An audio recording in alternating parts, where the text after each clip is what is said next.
चौथी क्लास में पढ़ने वाली 9 साल की इस बच्ची का नाम अमायरा है, जो जयपुर के एक प्राइवेट स्कूल में पढ़ती थी। पिछले 18 महीनों से उसी की क्लास के बच्चे सेक्सुअली कमेंट करके या कुछ आईपैड पे बना के दिखा के उसे बार बार परेशान कर रहे थे, जिसकी कंप्लेन उसने अपने क्लास टीचर और बाकी टीचरों से की। बाद में उसने अपने पेरेंट्स से की। उसके पेरेंट्स ने स्कूल अथॉरिटी से इस बारे में बात की, तो स्कूल अथॉरिटी और उसके टीचर्स ने क्या कहा कि अमायरा को ही एडजस्ट करने की ज़रूरत है, या वो ओवर रिएक्ट कर रही है, किसी ने ध्यान नहीं दिया।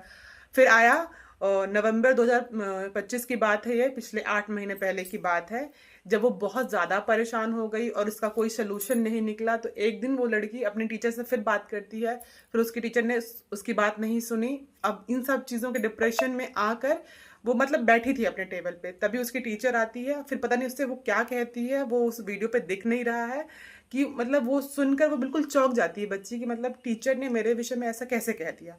उसके बाद भी वो दोबारा फिर टीचर के पास जाती है, तो टीचर उसी को ब्लेम कर रही सब चीज़ों के लिए। जब वो उससे सब चीज़ें बर्दाश्त नहीं हुई, तो वो चुपचाप जाती है और जाके अपने ही स्कूल के फोर्थ फ्लोर से जंप कर देती है। जंप करने के बाद जब उसे एक बच्चे ने उसको देखा कि वो वहाँ से कूद गई, तो वो दौड़कर अपने टीचर के पास गया। कुछ मिनट उसे लगे और उसने अपने टीचर को बताया कि मैम अमायरा गिर गई है और वो रो रही है। उसके बाद भी टीचर ने तुरंत चेक नहीं किया, बल्कि वो अपना रजिस्टर चेक कर रही थी कि कोई मिसिंग है कि नहीं है। 5 से 10 मिनट उसको हो गए, ऑलमोस्ट 1:30 बज गए, तब जाके उसने पूरा चेक किया कि है कि नहीं। उसके बाद उसने प्रिंसिपल को जाके कंप्लेन किया कि मैम एक बच्ची मिसिंग है और वो बच्ची अमायरा है। चलिए सब कुछ ठीक है। जब उसके पेरेंट्स आए, सब कुछ हुआ, बच्ची क्योंकि खत्म हो गई, बच्ची नहीं उस हादसे में। जब उसके पेरेंट्स ने कहा कि हमें सीसीटीवी चाहिए और बाकी सारी चीज़ें चाहिए, तो स्कूल अथॉरिटी देने से मना कर रही थी। बाद में उसके पेरेंट्स ने वो चीज़ें निकलवा ली। केस हुआ, कब पुलिस केस हुआ, अभी भी पुलिस इन्वेस्टिगेट कर रही है। पिछले 8 महीने से पुलिस एक इतने सेंसिटिव केस को इन्वेस्टिगेट नहीं कर पाई है, अभी भी इन्वेस्टिगेट कर रही है।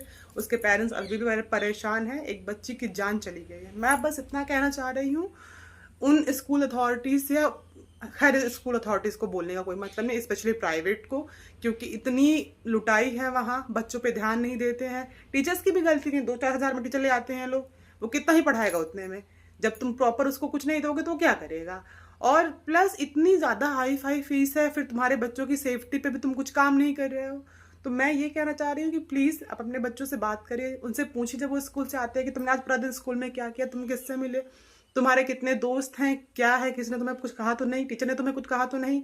इस सब तरह की किसी से बात करिए, क्योंकि बच्चे की जान चली जाना या उसका बुली होना, आप ये सोचिए 9 साल की वो खुद थी और 9 साल के ही बच्चे उसको बुली कर रहे थे, सेक्सुअल कमेंट कर रहे थे उस पर, उसे उटपटांग चीज़ें बना के दिखा रहे थे। मतलब उन पेरेंट्स का सोचिए जिनके वो बच्चे थे जो वो ये कर रहे थे, उन्होंने भी अपने बच्चों पे ध्यान नहीं दिया, और जिसका बच्चा गया उसने भी उस पर चीज़ पर ध्यान नहीं दी। तो ये हम सबकी जिम्मेदारी है कि हम इस पे ध्यान दें कि हमारे बच्चे सेफ हैं कि नहीं। तो जिनके भी बच्चे हैं प्लीज़ उन पे ध्यान दीजिए, उनसे बात करिए, उनका मेंटल हेल्थ क्या है। दिन भर फ़ोन मत दीजिए उनको, फ़ोन चला रहे हैं तो ठीक है फिर भी, लेकिन आप पूछिए उनसे कि वो क्या कर रहे हैं, उनका दिन कैसा गया, वो किससे मिले, उनके दोस्त कौन कौन हैं। इन सब की जानकारी रखने की ज़रूरत है हमको।